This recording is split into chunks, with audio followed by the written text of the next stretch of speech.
Well, or you're going to come out one day and you're going to find me sitting at a thing with some bourbon, just hanging out. Pretending in the like, yard. Yeah. Go Prancer, go Dancer.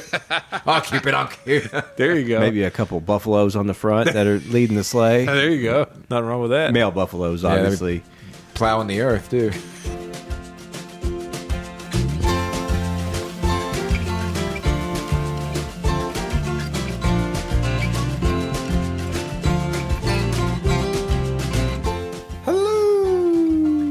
Welcome, everyone, to episode 51 of The Mashup, the best bourbon conversation you're going to hear all week long. We're hosts, Anthony, Michael, and Steven. Hello, fellas. What's up, guys? Did he reverse the order? Did he? Yeah. I think so. You're going to have to stop doing that.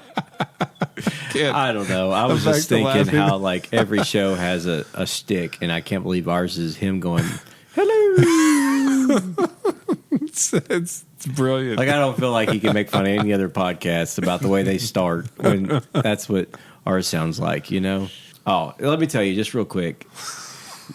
Y'all know my love of old country music. Hey, you got me listening to it now. I'm glad I got somebody listening to it. So there you go. The other day I did it again. What'd you do again, Brittany? I won tickets to a concert. Who were seeing this time? Again, I think I was the only one that entered. Called in on Hank FM. There you go. But it's already passed. It was the Marty Stewart concert at Lexington Opera House. It was last Thursday. Oh man. And we were Ashley, my wife was leaving for a trip, and so I had the kids, and so I couldn't go. Oh man. But it was like will call, so I couldn't like give the tickets to anybody either. You know. Oh jeez. So, someone probably giving you a well of 12 for that. Maybe. I mean.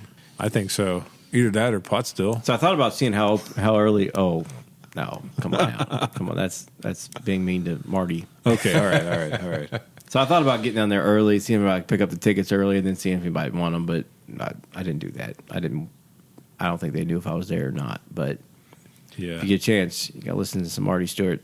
What's Marty's greatest hit? Like, what song he's known for?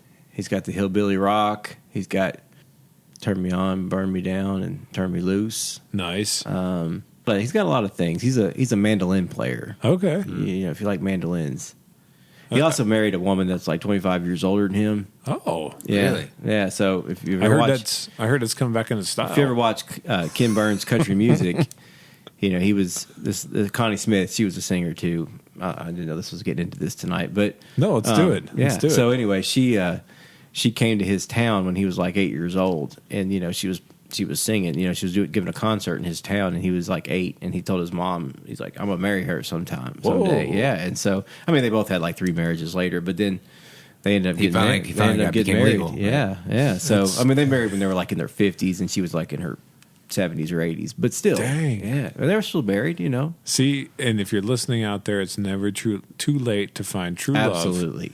And That's the end of the story right there. That's the end of the story, I think That's exactly right. Yeah. But seriously, that was not at all what the way this was supposed to go here. But it's that's the beauty of this. So I try to get my kids at school to listen to the country music, but they don't seem to be into it like I am.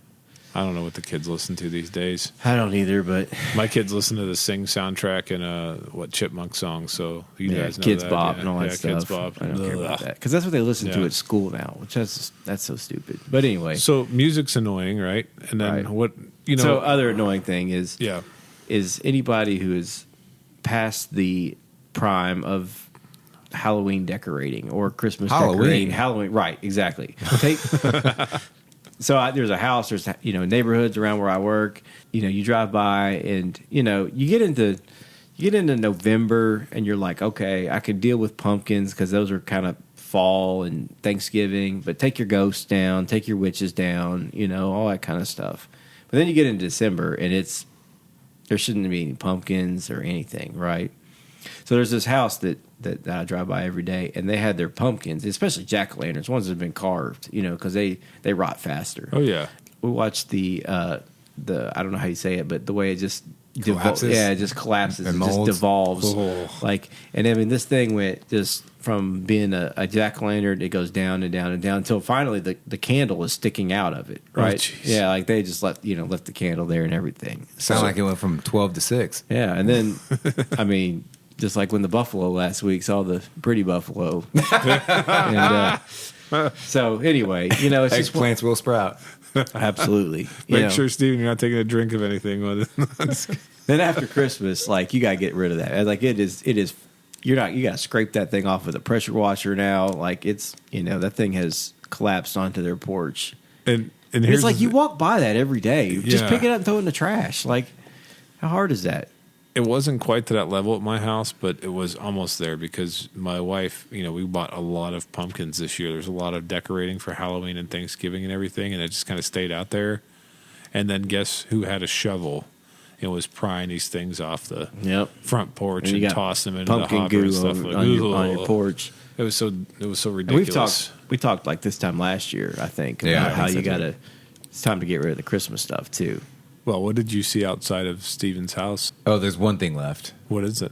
It's a sled. Yeah. No, it's Santa's full-on sleigh. I like how it used to It's sit in the like- yard, and then he like moved it like he was tucking it away, but you can still see it. What is it? Is it tough to put that thing away? It looks like it's tough to put the thing away. I don't know Well, where the it would problem is fit. we had a lot of snow and rain, and Yeah. I think I'm gonna have to like. Does it come apart? I think I have to unscrew it, which is gonna be awful. Oh, jeez. Because I have nowhere to put it, Yeah, and I have this box. I'm hopefully gonna put back in, which you know is not gonna happen. Okay. But I need to like let it dry out outside, and I just all these At weeks this point, all these just weeks. make it Cupid's sleigh, and then a leprechaun sleigh in March. Put Easter and eggs in it. Yeah, and then Uncle Perfect. Sam's riding on it in July, and then just and then before you know it, we can have like back to school backpacks on. yeah, and it's- right. exactly. And then by the other way they decorate for Christmas, after back to school, it's time to decorate anyway. Yeah. So Well, or you're going to come out one day and you're going to find me sitting at a thing with some bourbon, just hanging out Pretend in the like front yard. Yeah. go Prancer, go Dancer.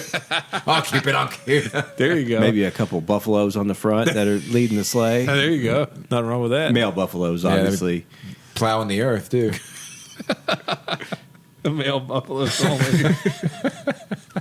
Well, for this week, gentlemen, we have a bottle of Benchmark Full Proof. Oh, yeah. So this bottle, I've been wanting to try it for a long time. It's distilled by Buffalo Trace. The bottle date is 2021. The ABV is 62.5%. Proof is 125. The age is 3 to 4 years old. That's because regular Benchmark is rumored to be 36 months old, or at least it's stated 36 months.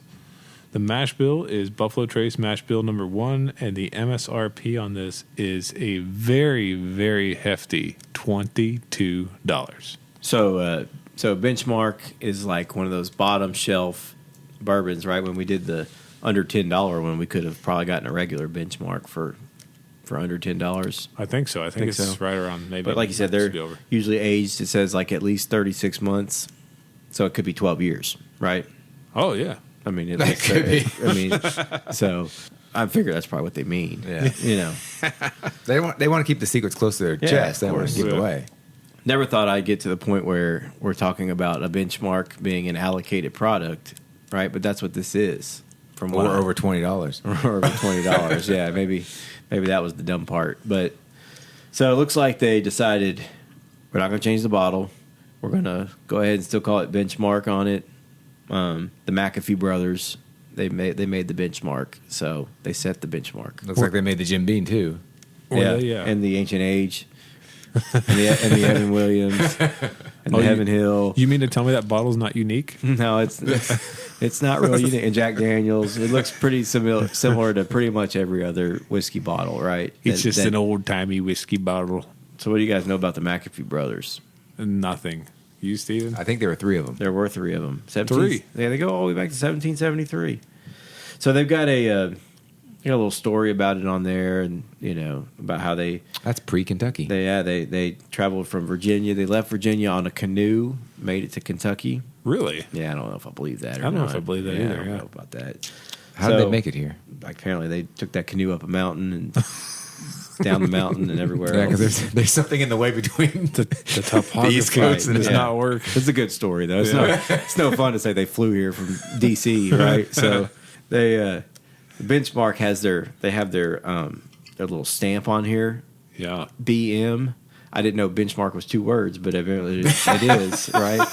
So Just on the stamp. I mean they got a monogram of a 1-word thing there. So Oh my god. It is. This one is labeled extra strong. Oh, So is my deodorant. So we'll see. But it is full proof, 125 proof, right? So Oh. like 1792 full proof is 125 proof too. So is there something to that? I know that Buffalo Trace described it in the press release as being the same exact proof that the bourbon was barreled at. All right. Well, there you go. So yeah, That's what it says right here on the side of the label too. It says that.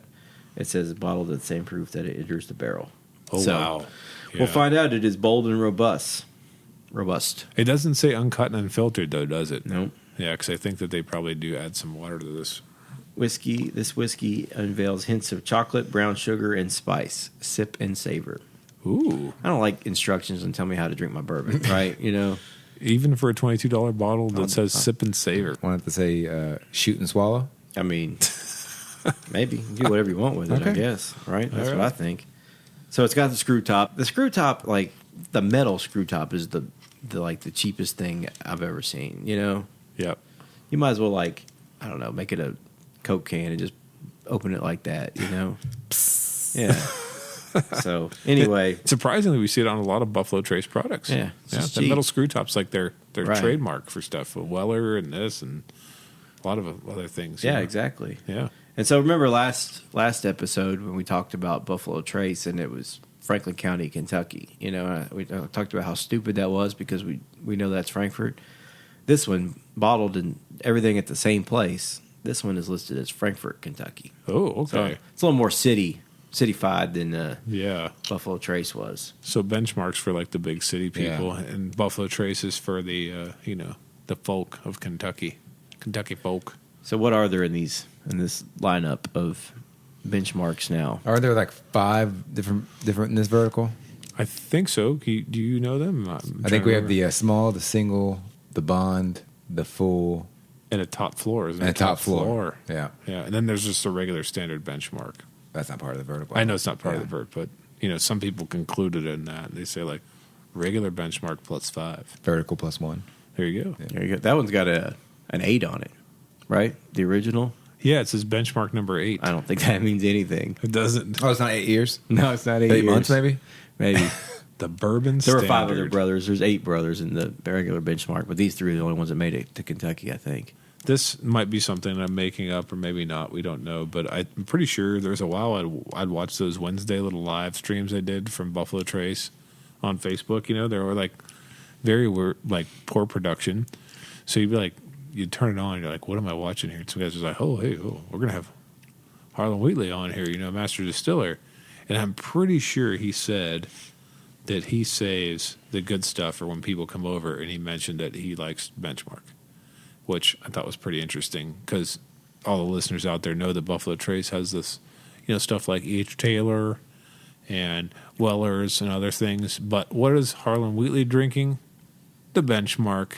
Could you imagine going to the head of Buffalo Trace's house and he has access to all that stuff and he brings out Benchmark, right? That's got to be like the most disappointing experience doubt. in the history of disappointing It's like experiences. going to a steakhouse and they give you chicken nuggets. Yeah, I was gonna say it's like going to this world class chef's house and all of a sudden he breaks out a Lunchable, Yeah. Hey, those are hard to get nowadays. He's like, "What are you talking about? That's Lunchable's a charcuterie, basically." This is an allocated Yeah. one. That's what I feel like. Going to the store. Yeah, Well, exactly. I'm not sure. I can't confirm that story is true, but I'm pretty sure I heard that somewhere. And if that's the case, then Well, I heard it, I think from Anthony, so it must be true. There you go. Exactly. Source. That's right. Confirm. My source was the Mashup Podcast. So There you go. Perfect. All right, so we'll go for our first notes on this McAfee bourbon. McAfee.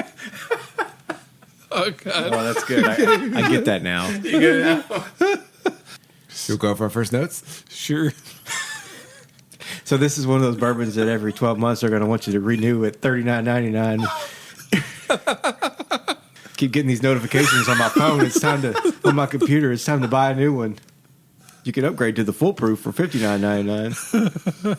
That's great. I'm getting a Trojan horse out of this one. Well, guys, let's get serious here because you all know that when I have a note, it's serious. That's right. So I opened the bottle first, and I noticed it immediately. And then as I poured it in my glass, I noticed it even more. So my initial thought was, when I opened the bottle, it smelled, and this might only be unique to me, and maybe I should get this checked out, but it smelled like my feet after I run. Okay, so I'll take my shoes off after a run, and my wife says my feet smell buttery. Like, and that was what I smelled when I opened that bottle. Okay. Oh, extra buttery. How am I supposed to drink bourbon now? I'm thinking about your feet after a run. Guys, we'll get to the pass by or try here in a minute. Okay. But I did notice when I poured it in the glass, I get more of a Werther's original, that it's still that buttery caramel. Yeah. But it's almost Right.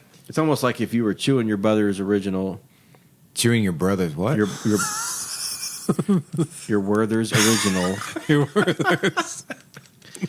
And then the guy sitting next to you is smoking a cigarette, and he just blows that smoke right on your Werther's original. That's kind of what I get. Jeez. So it's a new flavor from Werther's. Smoked. Yeah, it's a smoked. It's a Smoked Werther's. It's more of a menthol smoked. Oh, God. Whenever we can, incorporate Newports in our podcast. There you go. I have to say that I think the notes covered by you I would say for the first time in the history of the podcast was spot on. That's very good. Can't believe they didn't put that on the bottle. I know. Come on. Michael's feet. No, Yeah. it's Werther's. It's 100%. Yeah, no, it is. It's a very buttery, very caramely. Mm-hmm. What is Werther's? I don't even know what it is. I think it's just a form of a caramel. Yeah. Yeah. Let's, Should we go for our first taste? Sure. All right, let me remind you, this is 125 proof. Ooh. Yeah. I get on the background to get that proof. You don't need to remind me after I Yeah. swallow it. I was going to say, I don't get any of it. Oh, really? It warms a little bit. I didn't get any of that. I think that, I think that things hit people differently. I mean, just, it's warm, but I'm not getting, there's no burn. I get that heavy buttery caramel note. Yes. Definitely transfers over. Right. The butter more so. I can't put my finger on what the butter note is. It reminds me of something I don't like, and I can't tell what it is. Maybe it's sweaty feet. But, it reminds you it's there, at least on my sip. Now, my first sip was definitely a lot hotter than, like, I just finished off the glass, and going down that way, it wasn't nearly as hot going down as it was the first time. I get a little bit of graininess, too. The grains are like, after the initial hit of sweet and caramel kind of flavors that you had I get a little bit of like a grainy finish, and it's a hot grainy finish. I'm getting it's very thick. Yeah. Oh, yeah. It's definitely thick.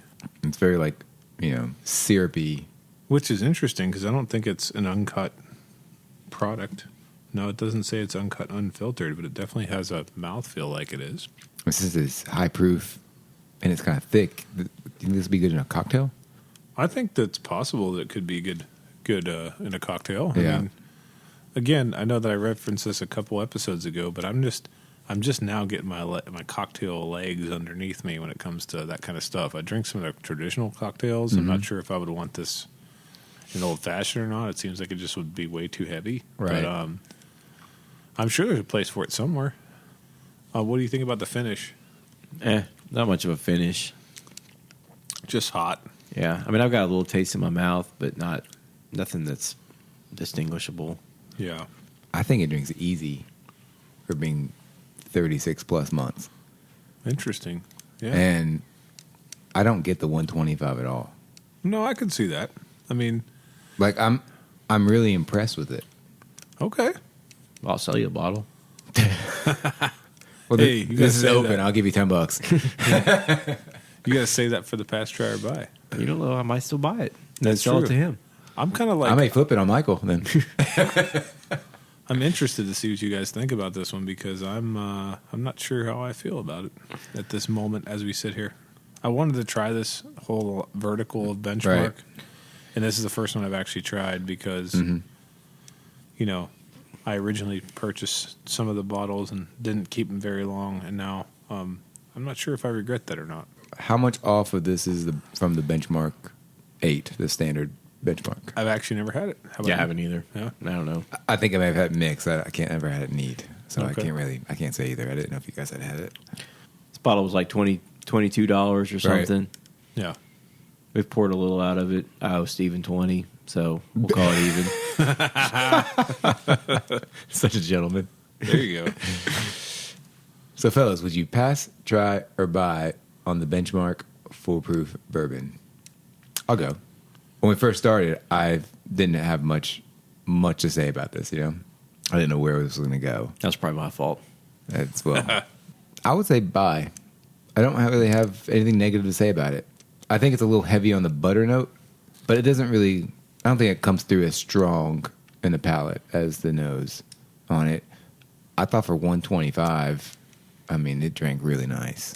So if you just want to get this bottle to drink it for a fun evening and not spend any money, I think it would do the job. That's I'm not fair. saying I'm not going to be doing much in any sip and savoring on this. Okay. But I think for the proof and the amount and how easy it drinks, I don't know why you wouldn't buy it. Okay. So I've got some different layers to my pass, try, or buy here. Okay. I would, as we drank it tonight, I would pass. But now that it's open and I've already got it at my house, I think I'd like to try it again. Maybe put some ice in it.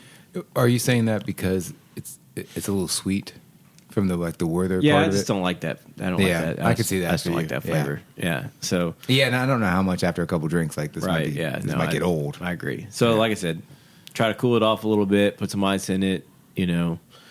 I'll try it that way, and then it kind of intrigues me though enough to maybe buy one of the other ones, like the single barrel's like 94 proof. The Top shelf. The bonded is 100 proof. So maybe if you, like I said, lower the proof a little bit, it might be a little bit better.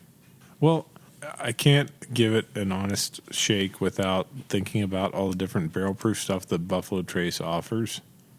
And I don't know if it's just the expectation and thinking that maybe this $22 bottle could deliver something that's similar to a barrel proof offering that they put out, like, say, E.H. Taylor, Stag Jr., something along those lines. Maybe that's not fair to this. That's a whole different price point. I know it is. It's I did 50, see it's $50-$60 versus 20 retail. I did see a Yeah. review when we were reading this about this. They called this Baby Stag Junior.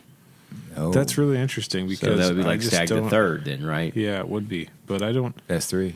Yeah, something. So how far removed from Torch Stag is this thing? Second Like, removed. Yeah. Here's what it comes down to me. If I'm going to spend $20 on a bottle, or 20, let's just say after tax, $25, I would probably rather have like just about anything in the Old Forester line. I might take even a pale, whatever they call that now, Four Roses, with a small batch, like a Four Roses small batch. I think I just prefer the taste of that over this. And so it's not an easy decision because I am a bit of a Buffalo Trace fanboy, but I think that if I'm comparing it to other things in the category, I was wanting to be impressed. I don't hate it, but I'm probably going to pass. so now they've added early times to Buffalo Trace. Oh, that's right. Oh, yeah. The early times. And you guys know I love the early times. Yeah, bottle Yeah, going. so the 1 liter bottle. I mean, I would pump that ahead of this. As far as Yeah. order And- of stuff I would buy from Buffalo Trace now. And when they got that early times, they had, I think, I don't know how many years of distillate that they got along with the deal. So I can't imagine there's a difference in what they were putting out previously that was distilled. And they're by also Brown they're really. Forman, yeah. I think you're gonna. I don't know. Where everybody's at. Anonymous number 1, 2, and 3 where they live, but I do think you're gonna see this everywhere pretty soon, and it's gonna be pretty easy to get. I was at Kroger the other day, and they already had several of them on the shelf, and then the truck came while I was there, and they got another case of them. While I was there. And, Yeah. and I was talking to the guy. I was like, "Did you guys get anything good today?" He said, "No." He said, "Buffalo Trace has been, pinching us pretty hard." And he said, "Because I think they're pushing all this benchmark stuff. So this must be their new thing." That's interesting. I mean, you guys remember when this first came out? It was really like in Indiana, and that was it. It's really weird. I feel like they just started Indiana as like a test market or something because I remember people going over there, buying the vertical, and coming back to Lexington and trying to sell it for. They did. They sold it for profit. Can you take a canoe from Kentucky to Indiana? Upstream. I think, yeah, you probably could do The guy that. in a canoe with a case of this in his back of his canoe. Just Yeah. They started with test markets, and now they're hitting everywhere, and they're saying that's what the product is they're pushing. Maybe you're onto something there. Yeah, I just think you're going to see it more. Maybe not this one, but all of these benchmark lines. Yep. I want to. You know, it's funny. I said I was a pass, but I do want to try the other ones, so I want to at least give them a shot. And with that, thanks for listening to this week's edition. Please like and follow us on Facebook, Instagram, and Twitter at The Mashup KY. Also, please rate it and review us on Apple Podcasts. Until next time, keep it neat.